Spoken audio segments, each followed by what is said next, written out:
Hey, folks. Well, geez, it's been a while.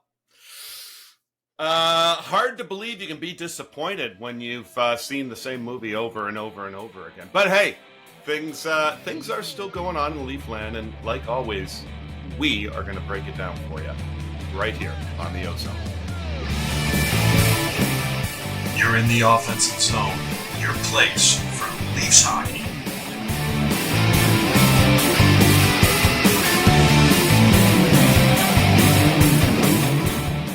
Hey, folks, welcome to the OZone. That's Coach. Gosh, we love you, KD. I'm the Diva. We're here to talk all things Leafs.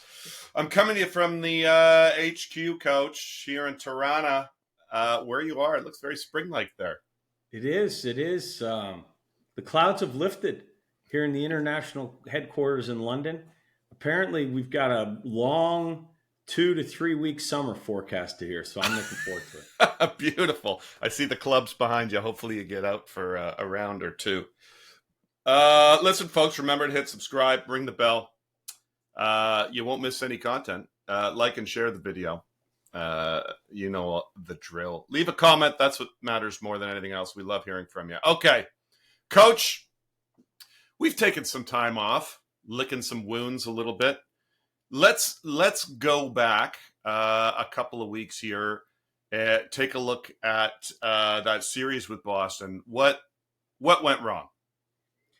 I guess just to be fully cathartic here, Devo, let me start with what went wrong on a personal level.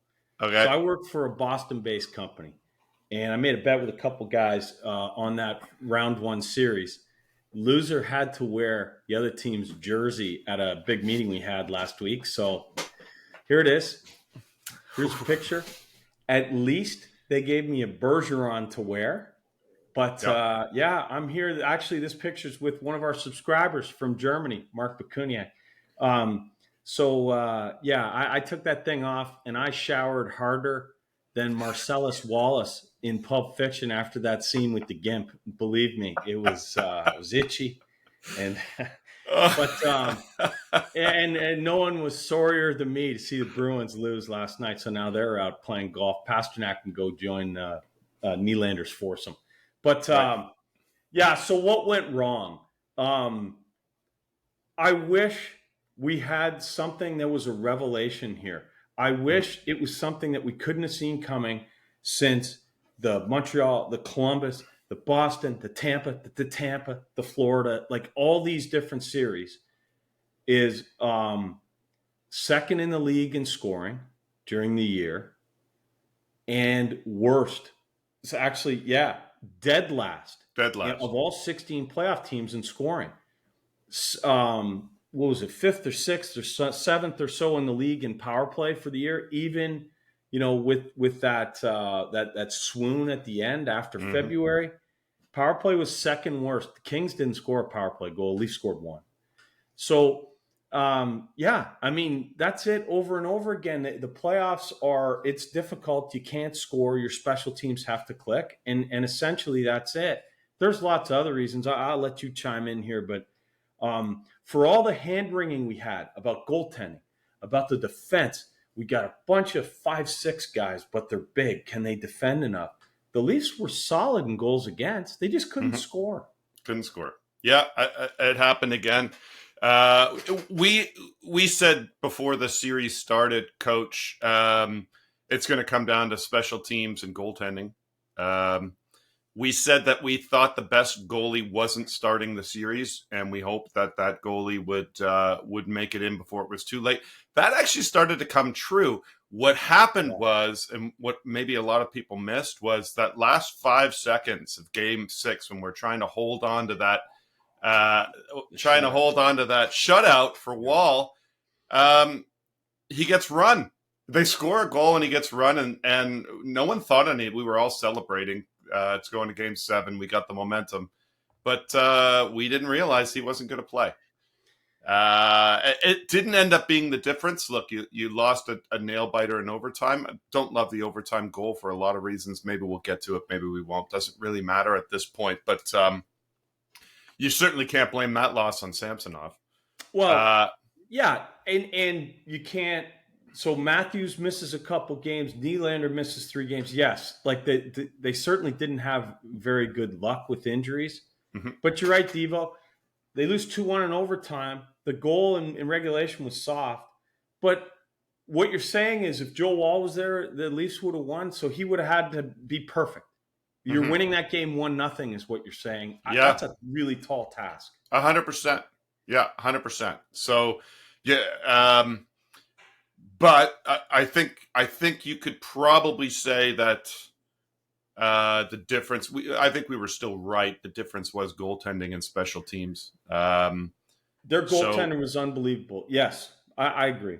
Yeah, and special and teams for sure too. Yeah, and my goodness, our power play, the Leafs power play.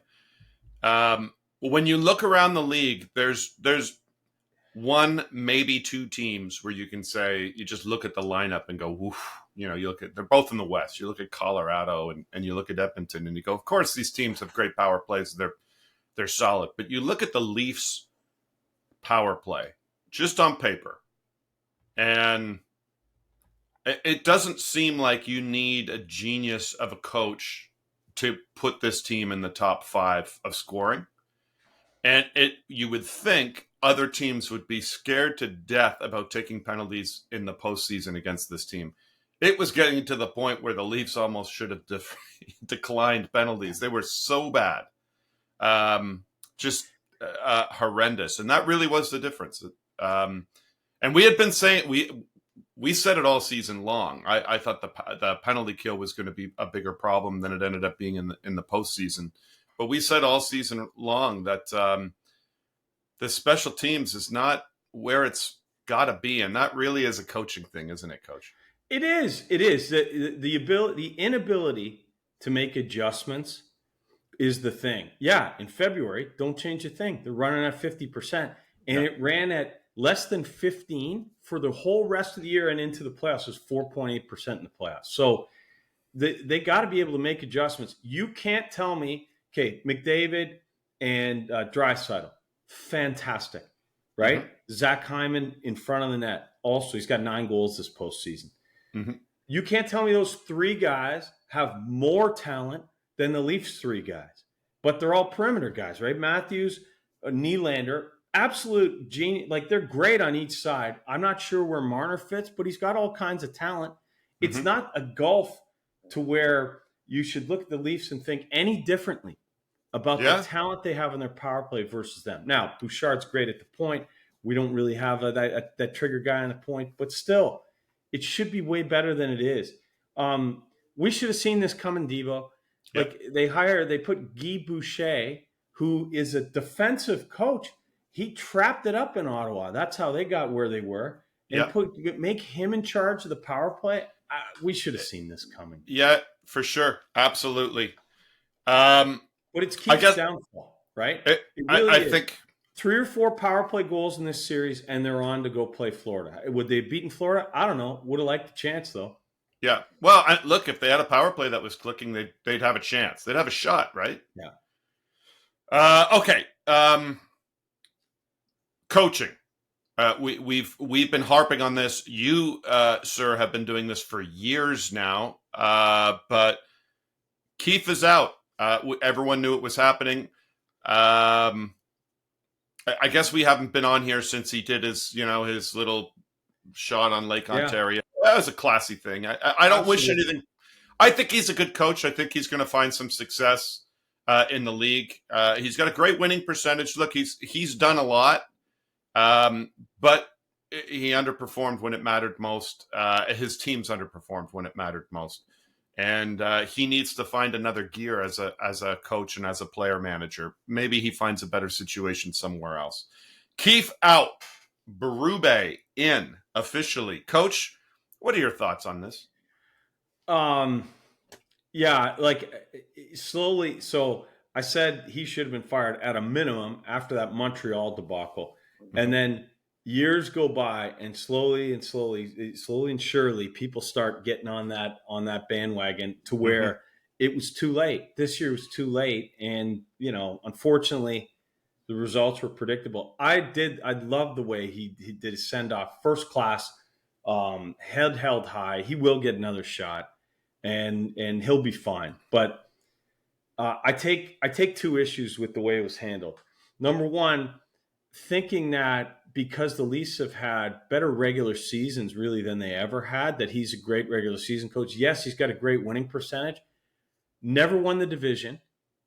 Only second in the division once for him. Mhm. So, or I think maybe twice. So it's not like that's a President's Cup winner that's getting upset. Like barely a favorite or a slight underdog in every one of these things. So yeah, they're a very good regular season team, but not a great one. And layer on top of that the fact that we've been harping on all year, Devo, they don't play playoff style hockey, and it's too much to ask to change. Like they changed for sure, they locked it down, and then they couldn't score. What do you think's going to happen? They're built the other way. I'd rather have lost a bunch of 5-4 games. Yeah. So at least you could score, right? Yeah. So that's one. And then the second thing, look, all these coaches have shelf lives. I get that. We knew, though, all year, like you, me, and KD all said the Leafs have the best talent in the division, especially with Florida being so banged up to start the year. Ekblad was out. They had a bunch of injuries, right? Leafs should win the division. And when they came out slow, add that to the fact that they're not built for playoff hockey. They're not playing that style. And you know that if they don't get past the first round, they're likely to be third. They don't get past the first round, you have to change at least the coach. Why don't you do that at Christmas time? Why don't you try and create a different identity? Do you know who it worked for? Craig Berube and the St. Louis Blues are dead last when he got hired. Why wouldn't you do that? Now, okay, hindsight's 2020, but we all saw this as a distinct possibility. Like, why not try that? I don't know. Sure. Hindsight is 2020, no question. And but it is interesting. Berube's. It'll be interesting to see how he does. This it's going to go one of two ways. Either it's a huge success, or it's going to be the end of an era. But if you look at the only success on his on the back of his coaching card, is coming in December to take a last place team on a cup run. He didn't last very long after that. And he was available at Christmas time. So, Coach, your point is absolutely right. I don't know. I mean, he seems to be a guy that we sort of joked a little bit this year about Coach trying to play the Coach Keefe playing the accountability card this year. And it seems like Berube is a little bit more of a put up or shut up kind of guy. He does not have a hard time dropping guys in the lineup or sitting guys if they're taking plays off. It'll be interesting to see how that resonates. This offseason is funny. I think everyone knew as soon as the overtime goal was scored that Coach Keefe had coached his last game in Toronto. But I was a little bit surprised a couple Fridays ago when Treliving and Pelly were there and Shanahan was there too. I kind of thought this, if the organization wanted to make a move, maybe it should have pivoted a little harder. Yeah. Look, we're going to get to the roster, and this Saul Shanahan. I would say one other thing about coaching. Berube would have been on my list. My top guy would have been Joel Quenneville, and you would have had to talk to the league about it. But if you're talking about pedigree, that's not just catching lightning in a bottle for half a season, right? He'd won a bunch of cups, and he's won many more games than almost anyone. Mm-hmm. So, and then, there was a dalliance with Rob Brindamore. If we're talking about winning, that guy hasn't won anything either. But I like the way that team plays. Shame on them for relying on playoff Fred. We all saw it coming. Everybody that's wearing this logo saw that coming. Anyway, here's the problem. If we shift to the roster and what needs to change, the problem is last summer. So last summer, you could certainly have made the argument, like we're doing right now, that major changes need to be made, that this core can't win as currently constructed, and that management and coaching believe in this to the point where that has to be changed too. We made that argument. I certainly did. But then they overreacted. So Dubas, okay, now Shanahan wants to keep Dubas, even though at that press conference, not only did he waffle on wanting the job, which cost him his job, but he also said, yeah, I think we need to be open to changing everything. Yes, and you could have, before no movement, the no movement clause kicks in for Marner, you could have done that then. Yeah. But now he overcorrects, and to keep these guys, so he fires Dubas without a plan 3 weeks before the draft. Then he's got to call these guys and say, hey, we're not changing anything. And now you're in this spot that you are now. I don't think Marner's going to leave. Marner has to agree to leave. I got buddies of mine that are casual Leaf fans that are saying, it's no problem, just move Marner. Yeah. You know who has to agree to that? Marner. Yeah. He's from Toronto. It's in his best interest to play on that power play and go get 90-plus points again next year and be valuable. So why would he go somewhere where there's a bunch of draft capital and maybe they're rebuilding? He would never do that. Yeah. So the problem is Shanahan. And so for Shanahan to do enough for Keefe Pelly's like, yeah, I like what I've seen. Yeah, we're a good team. No, I thought that guy was more savvy than that. True Living, some hits and misses. You know who does that? Every GM, other than maybe Sam Pollock in the history of the league. So he's been all right. Benoit was great. Domi and Bertuzzi were good. So give that guy another run at building a roster with Big D and heavier and like he wants to play. Yeah. But Shanahan, what's he done? I mean, other than build that statue. Yeah. Look, it's a great point, and we are going to get to the roster and how it's constructed. But you bring an interesting point up with respect to Marner. We're going to get to that obviously later on in the program. But whether you did it last year or not, you can't signal major changes without making major changes. And one of the issues here is that if you are going to move Marner or Tavares, and again we'll get to this in a minute, these guys have to agree to go.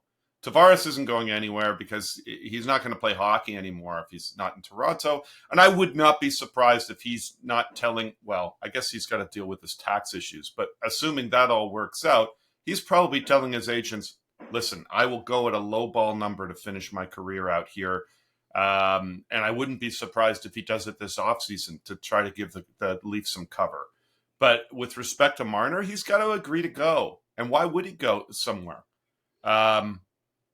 Now, the Leafs certainly can make him feel uncomfortable, but nothing makes you feel more uncomfortable when everything is changing around you. And that would have been the opportunity to do it. Yeah, it'll be interesting. Not much to know about Berube here, but it is definitely a change in style, no question. So we'll see how that works out. Okay, we touched on this a little bit. Let's take a look at the players. Let's take a look at the roster. If you look at the forwards, I'll just touch on UFAs and RFAs. We're not going to touch on the guys under contract next year. Bertuzzi, Domi, okay, both UFAs. The RFAs, Dewar, Robertson, Gregor. What do you think, Coach? Like, do you love any of those guys? Do you want to keep any of those guys around? I really like when Marner got hurt, when they put that Bertuzzi, Domi, Matthews line together. That line was humming. Mm-hmm. I like both of those guys. You get them at basically what you're paying them now, or maybe a slight increase. So the cap's going up $4 million, right? So, I would keep those guys. I think Nick Robertson needs to go play a healthy year, and hopefully that's here. We talked about we needed scoring. He was in the lineup in the playoffs. I think he had 1 assist or something. So that was disappointing. But maybe he has some value if he gets in and scores, even at a Bobby McMahon type rate. That was the other thing people were saying. Oh, it would have been better if McMahon was in the lineup. Yeah, maybe. He had 15 goals this year. What do you expect out of that guy? But anyway, so Dewar's just a guy. Gregor's just a guy. Love to Yep. have him back if you can get him for under $1 million. I don't know, but those guys are out there, right? Hmm. So yeah, I don't know if I'm not breaking the bank really for any of them. Yeah, I agree. I think both Bertuzzi and Domi signed 1 year deals. Yeah, They had pretty big cap hits because they were 1 year deals. You may even be able to shrink those down a little bit with some term. I think Domi's a motivated actor to yeah, want to stay and especially. play. Yeah, So that'll be interesting to see. I think we'll know a little bit more about Tree Living. Last year, we're going backwards a bit here, but last year he came in and was pretty much the let's roll it back guy. He came in and said to Keefe, you know what? Treat this as your second job. Famously said that. Famously said, I like a bunch of physical big defensemen, and then goes out and signs the opposite. So I think this is his first real offseason to do something. Brought in a new coach, so we'll see where it goes from there. All right, let's look at the back end here, Coach. Lilligren's an RFA. How's that guy still an RFA? I can't believe they still have control on that guy. Brody, UFA. Edmonston, UFA. Giordano, UFA. Labushkin. Any of those guys, Coach? So I think part of the reason that the Leafs didn't score in the playoffs is the lack of a puck mover. You'd love a guy that can do it all, right? Riley just had a so-so series. But the other guy they're counting on to move the puck, which is why he was in there, was Liljegren, and he also just had a so-so series. So I don't know how many chances do you give this guy, right? If he can't contribute offensively, put another big tree in there, or Connor Timmins, right? Connor Timmins is good offensively. Nobody knows if he could defend, but at least he's 6'2", 200 every night. So anyway, yeah, maybe Liljegren. I think TJ Brody's over. Sad to see it. Great player for, what was he here? 4 years, 3.5 of those 4 years, or 4.5 of those 5 years. I can't remember, but really tailed off. He deserves a fresh start somewhere else. I mean, I would look at Edmondson, and I think you texted me. You brought up he's got some history with Berube there too, which is good. I don't know. The other guys, Labushkin probably paid too much. Yeah, and he's not that good. He's not that good. We remember him from a couple playoffs ago. He's more. We finally have to get Morgan Riley an adequate partner. I mean, it's been so long. It's been longer than we've been doing this podcast. Oh yeah. It's been long time. It's been his whole career. He's never had a real legitimate. His best partner ever may have been Ron Hainsey. Yep, I think that's right. Yeah, that's an embarrassment on the organization for sure. You mentioned Connor Timmins. In a lot of ways, Connor Timmins is sort of a Nick Robertson kind of guy. Every time he started to get going as a Leaf, he gets hurt. Last year, he was looking like the best defenseman we had in the preseason. Yeah, and got hurt. And it really set the tone for the rest of his season. He's never had an opportunity to win the trust of a coach. That's right. Speaking of guys who get hurt, should we look at the crease? Yeah. So I mean, I think Samsonov is not the guy. I know he was your boy there for a bit, Coach, but Wall, when healthy, is a great guy. But my goodness. Is that guy ever going to be able to play 45 games, 50 games? So it was crushing when he gets hurt at the last moment of Game 6. Mm-hmm. But long term, actually, I think it was useful for the construction of next year's team to see that, because it shines a more. It gets away from recency bias of him coming in late, partway through the series and kind of stealing it, right? Yeah. Now you look at the entirety of his pro career, he has never been healthy for a whole year. Never. Mm-hmm. And so you're looking at him like we looked at him at the end of last year when he came in and played those few games against Florida. There's a potential number one guy. Even more so now, he's the number one guy for big parts of this year. Mm-hmm. He can't stay healthy. So obviously he stays, and he's making so little. Yeah. Right? He's got 1 year left on that deal. You have to have a 1A. And you're right. It's not Samsonov, and because he's fragile, but for a different reason. Mm-hmm. And you need something that's of certainty. I would go with Martin Jones before Samsonov. Now I think he can do much better than that, Yep. but at least he was consistent. Like he's giving you the same thing every night. He's a pro. Yeah. I think you could upgrade though, and I don't mind a healthy battle. And whoever comes out wins Sure. that. Did it work for Boston? Of course it Yeah. did. Yeah. Yeah, absolutely. Good point. And you hear some rumblings online like Hildeby, and can you legitimately suggest that you have a contender team if you've got Wall and Hildeby as your two? Like that's a great story for a young up and coming team, but it's not like the Leafs are now they're over the hump, right? They always, the old adage, you can only run halfway into the forest because then you're running out, right? Well, we're like that with Matthews. The Matthews era, we're halfway in. We're more than halfway in. Yeah. So you can't start sort of taking a gamble on a goalie. And it's something that really, when was the last time we had a legitimate guy in the crease? Coach? Felix Potvin, maybe. Yeah. At Belfour? Maybe? Belfour? Yeah. Belfour. Yeah. So that's what we're talking about. That's what contenders have. Look around the league. They have real guys. They don't just have a guy. They have real guys. Yeah, with the exception of Edmonton, and they're going to find out that it's a problem here because that good team, thing they can score 7 goals a night in the postseason. Right, that team's fantastic, and they've got an Achilles heel too. Yeah. Good point. Yeah. So I think they got to. To me, I would not re-sign anybody and go out and sign Swayman if you could. Because I think he is a UFA, although I don't know if they've done that deal yet. But I would rather see the Leafs make a big splash in the crease and get a legit guy than anything else.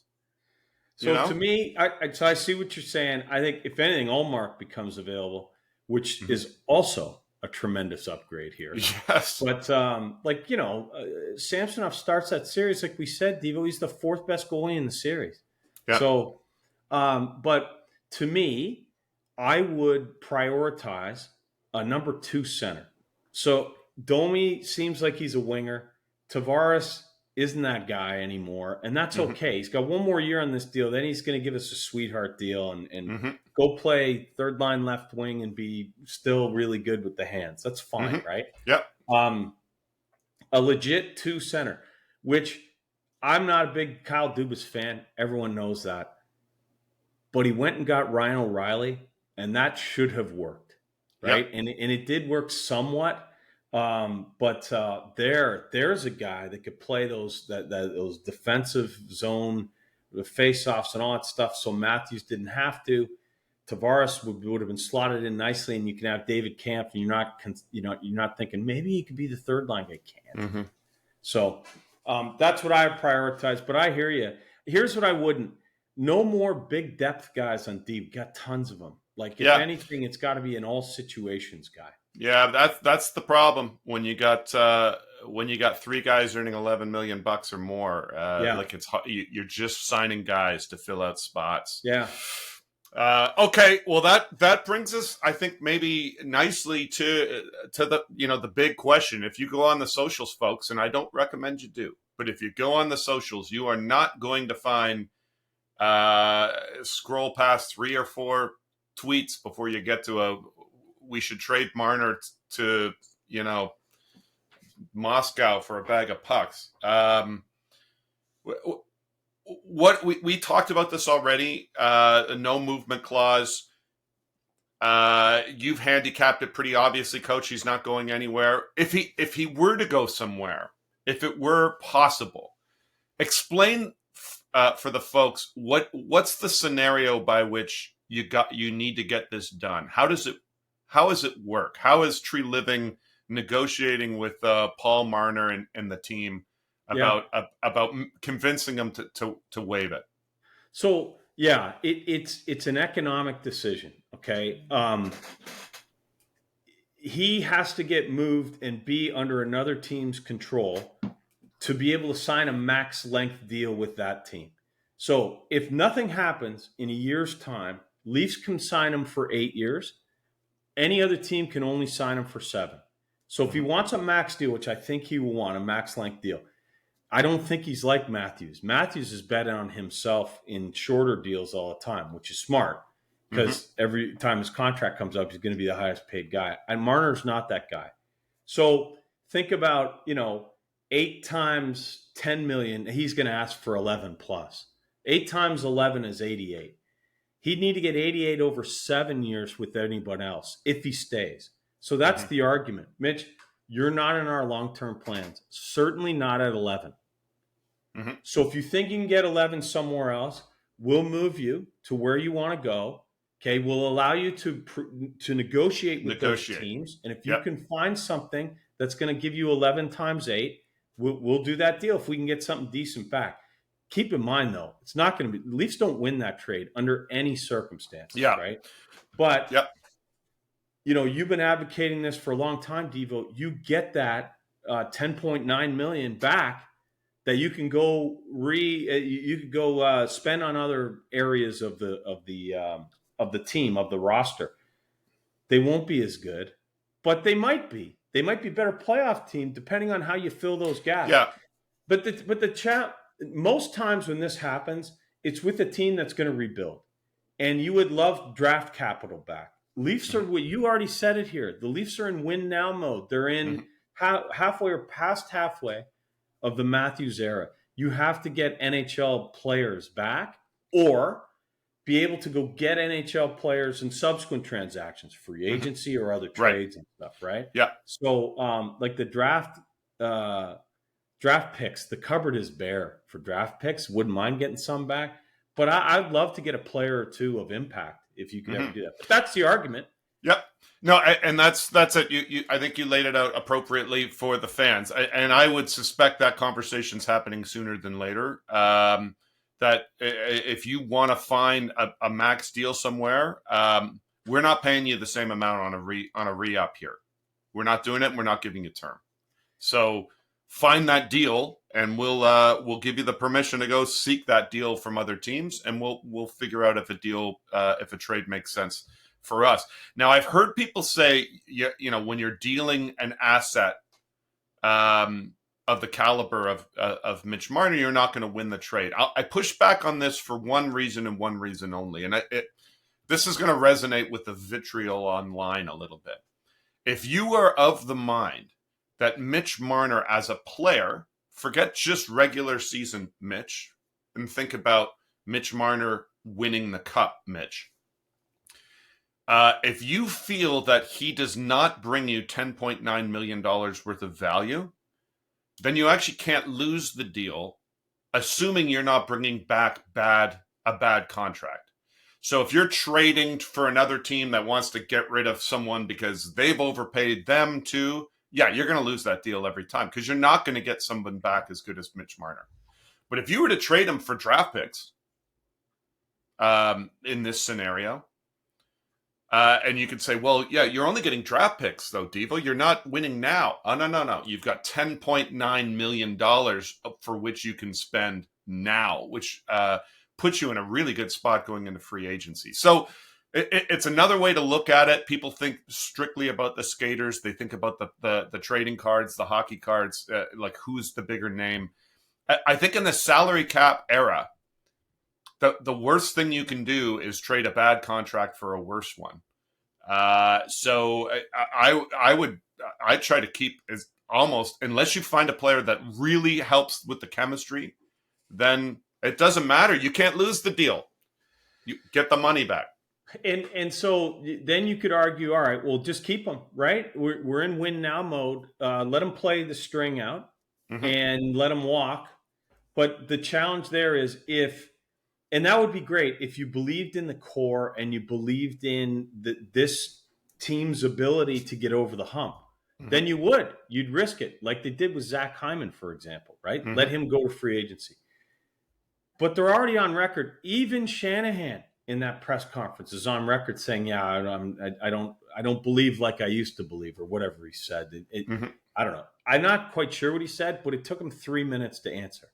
So, so if that's the case, then you got to go make the change, right? You can't put yourself in this position 11 months from now again with the same guys. And so you got to try and repurpose that 10.9 now. I agree. Yeah, and it's hard when I look around the league and go like, who could use a Marner and get the most out of him? You know what? A lot of those teams are pretty close to home. I think he'd look good with Buffalo, with the firepower they've got there. I think he'd look great with Tampa, playing with Point. But the Leafs aren't going to make that move. They should make that move. He might look good. He might look good in LA. It's a good market for him, I think. But and LA has you want a center to play that sort of be tough down the middle. LA's got a lot of centers. They're a good matchup team for that reason. Interesting to see. We'll have to let this play out. I think if we handicap it, it's Marner's got all the marbles here. Unless he feels really uncomfortable, he's not going to waive it, and he'll be back in the lineup for the blue and white next year, I think. Yeah. He played for a coach who was pretty demanding and I don't think he liked it. You know, Nylander didn't like it. We had this guy already with a better pedigree, but our GM didn't like him. Yep. Where are we now? Yeah. Coach, any players out there? It's early, but any players out there that you'd want to go after that you think would look great in a blue and white uni? Yeah, I mean, in the free agent class, not really. And that's the other side of the coin here, Devo, is 10.9. That's going to go to 2 guys, presumably. So the free agent class is just so. So now you're looking at, taking a guy, like, for example, Pierre-Luc Dubois. I'm sure LA wants to get rid of that contract, right? He has really underperformed. But he's a solid player. But what do you do with that part of the salary that he's getting overpaid? Like, that's not a great deal for Toronto. But a guy like that from 2 years ago would be fantastic. But yeah, it all depends on how flexible, if at all, the Marner camp will be and where they want to go. And that first domino, what can you get back from that first domino? And then from there, you got to kind of fill in around the pieces. The Leafs don't have a lot of capital to trade. So it kind of does have to be free agents, right? Yeah. Or you're looking at teams that don't want to spend to the cap ceiling, getting rid of contracts. So I don't know. It's really, I don't want to bail on the question, but it's really murky. Yeah, and it's still early with the season still on. It's a hard question. I think 2 of the pieces that might be underrated here are the control pieces. Liljegren and Robertson, both of them going into the offseason healthy, which helps. That could be something that's intriguing for a team, particularly a team that's starting to do a little bit of this. Yeah, they might be interested in guys like that and getting a little bit younger. Well, Coach, that's it. That's the season. There you have it. So Devo, we should thank our good listeners, our good subscribers for hanging with us. It's been a challenging season. Like we were talking before, we started this because you, me, and KD were on the texter. And we were chatting and BSing about the Leafs. And we said, just like everybody in every bar, everywhere watching games, we should do a podcast. Yeah. And then we did.